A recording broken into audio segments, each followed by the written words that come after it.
Activism was kind of like a dirty word back then. And if people thought you were a rebel rouser, a troublemaker, they would say, "You have no right to do this because this is a great country." well, I would say, I'm not saying it's not. I'm saying it could be a better country. That's right. Oh, yes.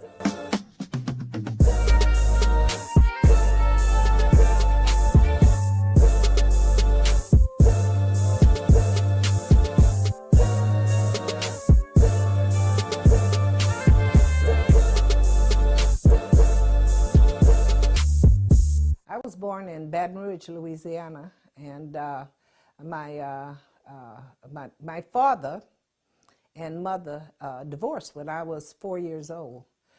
So I didn't live with my mother. My father raised my sister and I, and he was a marvelous father. He did not have any education. The little town that he came from in Louisiana did not even allow blacks a school. There was no school for him to go to. He could not read or write when I was born. But when I started reading, I taught him to read.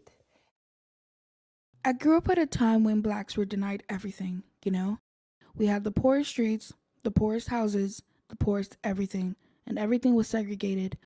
And the thing that hurt me the most was when I discovered that being black meant you couldn't go to the public library. I just couldn't imagine why I couldn't go to the library, because the one love I had in life was to read. She has a strong history. She was actually a part of the first bus boycott back in the 50s, which happened in Baton Rouge. Most historians know about the one in Montgomery, but in actuality, Baton Rouge was the first city that had a successful boycott against Jim Crow. And Helen was in high school at the time, and she was like the scheduler. You know, she would find out where the people had to go for their jobs, and then she would hook them up with cars in order to provide the transportation. I graduated from college in 1951. I taught for 8 years in Scotlandville, outside Baton Rouge. Then I came to California in 1959. That was also the year I got my master's, and I got it from Louisiana State University. I was the first black to integrate the library school at LSU. I just wanted to work with children, and I wanted to teach them how to read and how to love reading the way I did. And that's all I wanted. I didn't want to be a public school administrative person or a university librarian. I just wanted to be a school librarian, as long as I was working with kids. So why do you volunteer? What? It's what you do to make your community a better place for everybody to live. I've been volunteering all my life. My father told me that I had some particular skills when I was a little girl, and so I volunteered by having all the children in the community on my front porch, and we played house. But it wasn't really playing, it was serious. I was volunteering to teach them how to read their ABCs, their numbers, and I haven't stopped since then. I keep coming back because it's what human beings do if we're going to live in our society together and make this a better place for all of us to live. We can't find a prettier place to live, so we have to make our environment as pretty as our physical environment that we have here. That's why I keep volunteering, and because it's the right thing to do. When I think of Helen Rucker, I think of, first of all, her smile when she would meet you. And then on the other hand, I also think of her as when she had a point to make, she was very stern and she was a communicator. She was a person who was definitely always in the forefront of things that were going to benefit children. I believe one of the most remarkable things about Dr. Rucker was her extreme accessibility. It's not that just that she was involved in so many places and had access to so many people.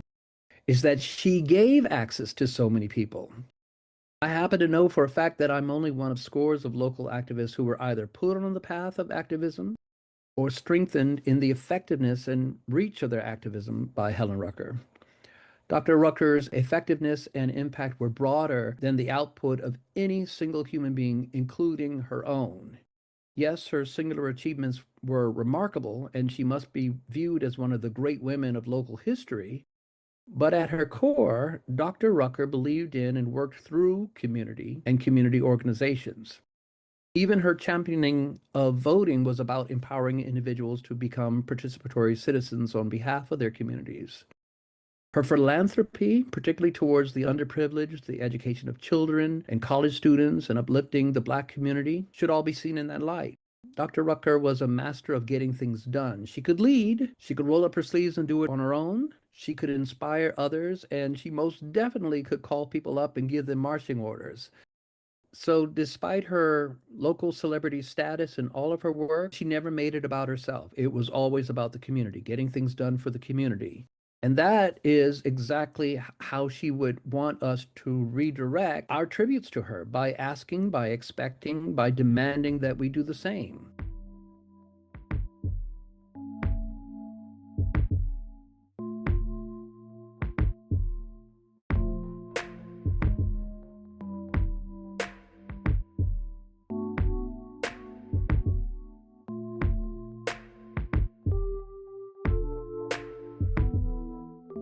I'm going to try and make sure that her legacy is held up and honored, and have the Black students coming into that center give them information and show them the things that Helen has done around this community.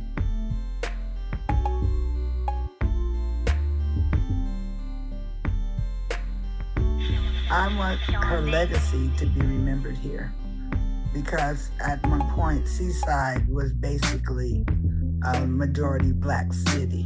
Now, as we know, the Black population here has dwindled significantly. And I just want to make sure that her legacy is remembered.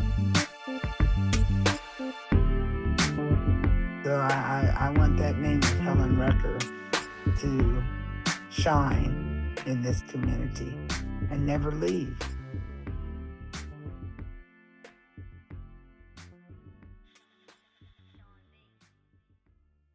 Other than education, the other thing I think she was most passionate about was voting and civil rights.